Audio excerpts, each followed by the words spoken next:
From VOA Learning English, this is the Economics Report.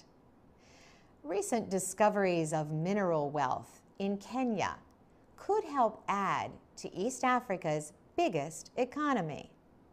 The government also is taking steps to improve the openness of the mining industry.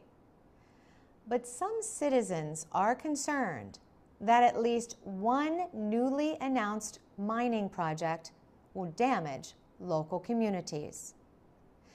The government has warned companies about making announcements about new resources before they are confirmed. Kenya's Secretary of Mining, Najib Balala, says the government will ask mining companies for details about their findings 21 days before making them public. The discoveries also could upset some communities where big mining projects are planned. One example is the recent discovery of rare minerals in the Marima Hills in the coastal area of Kwale. The mining company Cortec reported finding a deposit of more than 600 kilograms of niobium. The element is used in making steel and metal mixtures called superconducting alloys that allow electric currents to travel very easily. Cortec says the discovery could be worth $50 billion. But a dispute has begun between the company, the government, and the local community. Leaders of the Minjikenda ethnic group, which lives near Kenya's coast, say they practice their religion in the Marima Hills. The Kenyan government has not announced how payments it receives from mining companies, called royalties, would be used. The mining secretary is expected to present legislation proposing that the central government take 70% of mining royalties. Local governments would receive 25%, and local communities would receive 5%. For VOA Learning English, I'm Carolyn Persutti.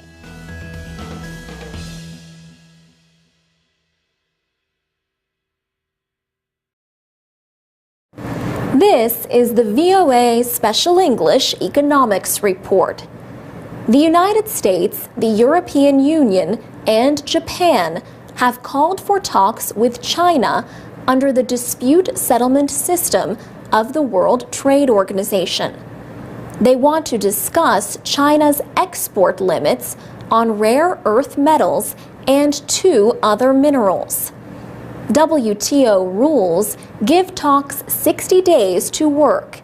If they do not settle the dispute, a WTO panel can then be requested to help reach a settlement. Rare earth metals are used in the manufacture of almost every high-technology device, from mobile phones and computers to batteries for electric cars, and demand is only growing. China says it follows WTO rules in exporting the minerals. In 2010, China mined about 130,000 metric tons of rare earth metals. That was about 97% of world production.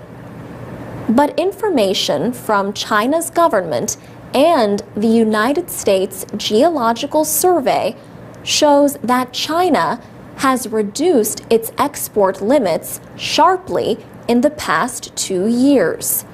Critics say this unfairly helps Chinese companies in the production of high-technology products, and they say it is a violation of World Trade Organization rules. President Obama explained why the United States was involved in the case. He said American manufacturers use rare earth materials to make high-tech products like advanced batteries. We want our companies building those products right here in America, he said. To do that, they need access to materials that China supplies. In the president's words, if China would simply let the market work on its own, we'd have no objections.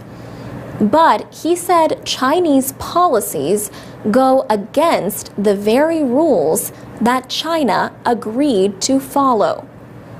China says it has restricted rare earth exports to meet needs at home. And it says its policy helps limit the environmental damage caused by overmining. China now faces a slowing economy. In February, the nation had its biggest trade deficit in 10 years. Experts expect China's central bank to increase the money supply to aid economic growth. At the same time, inflation remains a threat. On March 14th, Premier Wen Jiabao discussed the need for reform. China, in his words, must continue to strike a balance between maintaining steady and robust economic development, making economic structural adjustments, and managing inflationary expectations. For VOA Special English, I'm Alex Villarreal. Get more business news and learn English at voaspecialenglish.com. I'm Mario Ritter with the VOA Special English Economics Report. Food prices are at their highest level since the United Nations Food and Agriculture Organization began keeping records in 1990. The causes include bad weather and growing demand. Some experts also blame the use of food crops to make fuel. But higher food prices are not always the result of limited supplies. Coffee prices have jumped almost 50% in 6 months. Prices have reached a 13-year high. Yet growers expect their current crop to be almost 10% bigger than the last one. J.M. Smucker is an American company known for its jellies and fruit spreads. But Smucker also owns Folgers, America's top-selling packaged coffee. And it owns Dunkin' Donuts, which sells coffee to wash down the donuts at its stores.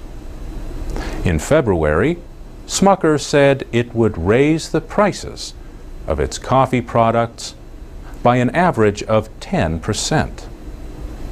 It said the increase is driven by the higher prices for coffee beans. Experts say coffee prices are rising mainly because people are willing to pay more. Coffee sellers, like Mark Warmoth, say tastes are changing and more people want a good cup of coffee. Mark Warmoth owns the Emmy Swing Coffee Company in Alexandria, Virginia, near Washington. He says big coffee sellers like Starbucks help his business by building a base of customers who want something better. He said people are seeking something better than what they can get at Starbucks. They are seeking out smaller, boutique, artisan, craft coffee roasters, like his company. Yet Mr. Warmoth can thank those bigger companies, like Starbucks, for spreading the idea of coffee as an affordable luxury. The thinking goes that during hard times, people might not go on a trip, but they might be willing to pay extra for good coffee. The company supplies restaurants and other businesses, but also has a store in Washington near the White House. Customers pay $13 for less than half a kilogram of beans, about double the price of other brands. Greater demand for high-quality coffee has helped drive coffee prices higher. That includes greater demand among Brazilians. Brazil is the world's largest exporter of coffee. People in India are also drinking more coffee. Starbucks just announced plans to enter that market in a deal with India's Tata Coffee Company. For VOA Special English, I'm Mario Ritter. This is the VOA Special English Economics Report. Concerns about a double-dip recession were back in the news at the end of June. Some economists warned of the possibility of another downturn if governments withdraw growth measures too quickly. But others warned of the dangers of letting deficits and debts continue to grow. Leaders of the world's biggest economies agreed to cut their deficits by half or more by 2013. They also promised to try to reduce the size of their government debt in relation to their economy by 2016. Western countries have not faced such high debt levels in 60 years. Leaders like President Obama, however, argue that the recession would have been much worse without the spending.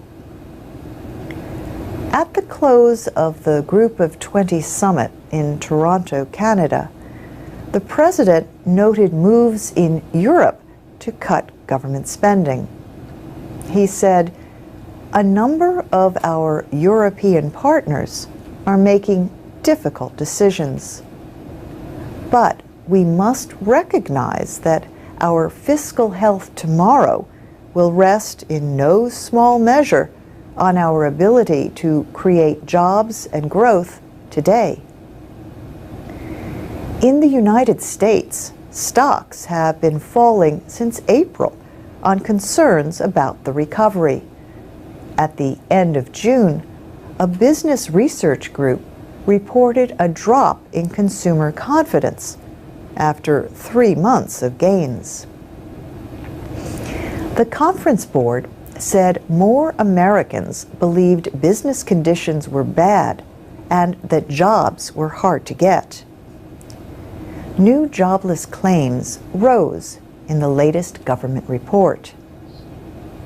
Still, employment expert John Challenger says his findings suggest that the nation's employers are not expecting a double-dip recession. He points to a big drop in the number of planned job cuts announced by employers over the past 6 months. Even so, other reports showed big drops in housing sales in May.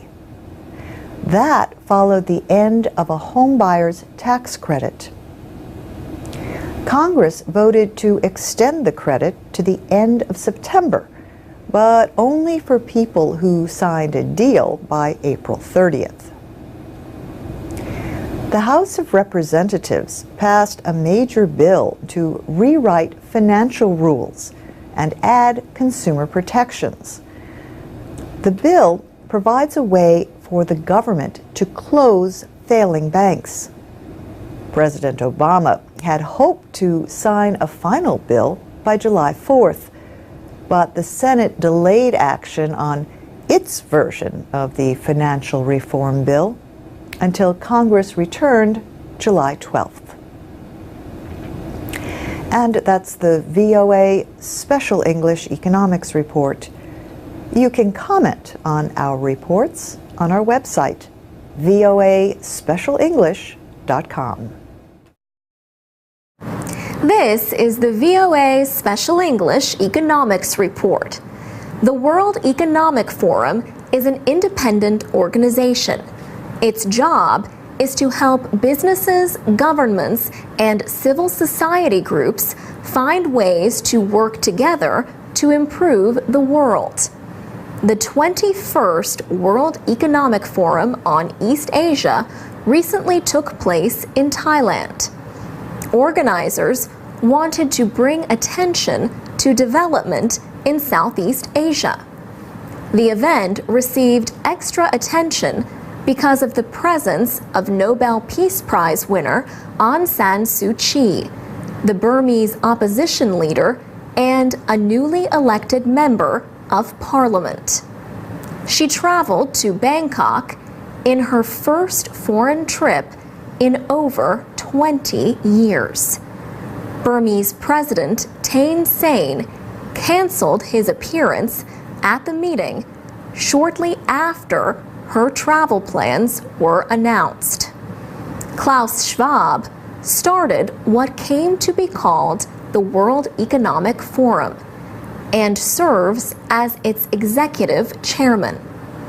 In opening comments, he praised the growing influence of Southeast Asian nations in the world economy and in political issues. In his words, "When you look at the ASEAN region, you feel that here you have a region which is full of dynamism." He said the region becomes more and more a crucial factor in the world economic and world political context. Several government leaders were in Bangkok for the meeting. They included the President of Indonesia, the Prime Minister of Vietnam, and the Prime Minister of Thailand. The forum is a place to discuss issues affecting the 10 members of ASEAN, the Association of Southeast Asian Nations.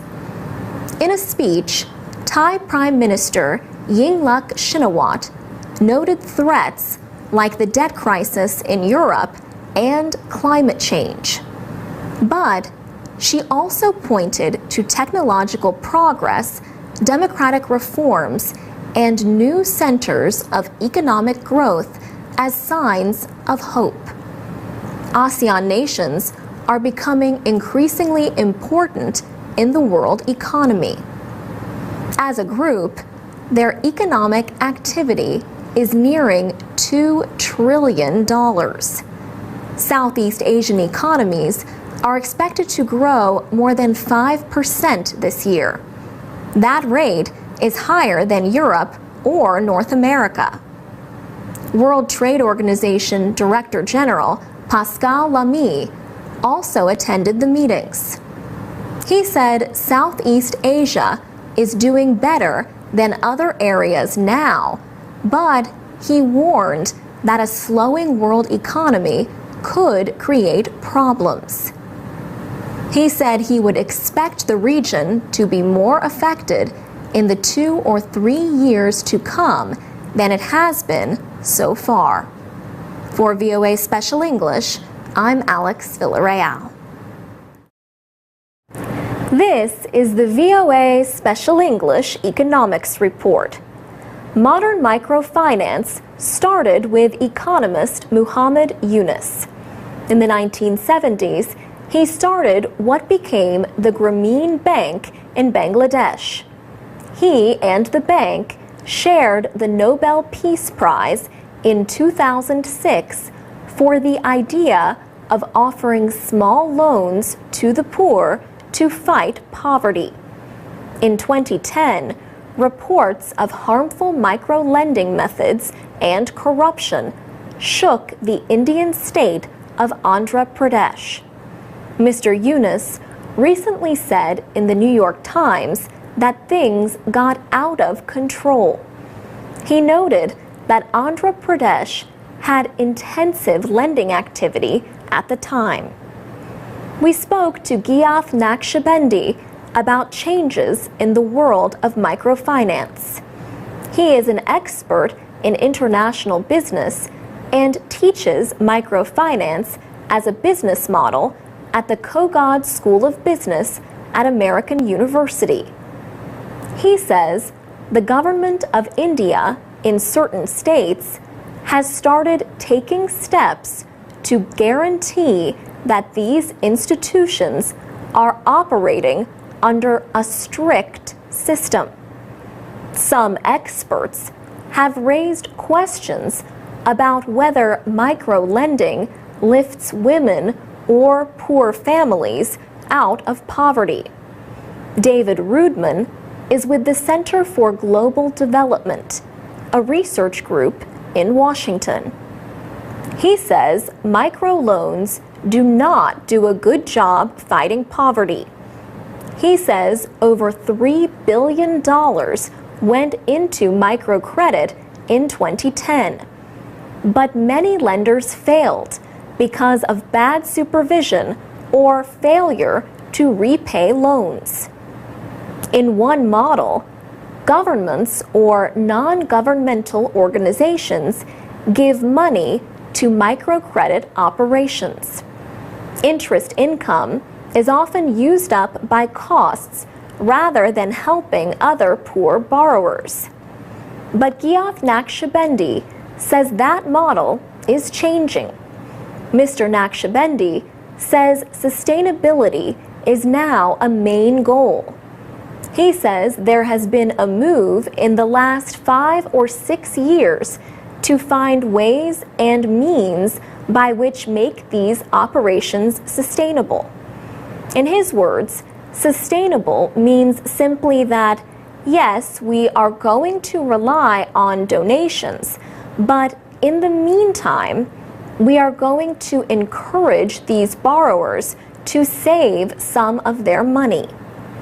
Money from savings can then be used for new loans. Mr. Naqshbendi says private equity companies are looking closely at microfinance as an investment. New models are being developed to offer more than business loans. For example, educational loans and health insurance loans. For VOA Special English, I'm Alex Villarreal. For more business news for people learning English, go to voaspecialenglish.com.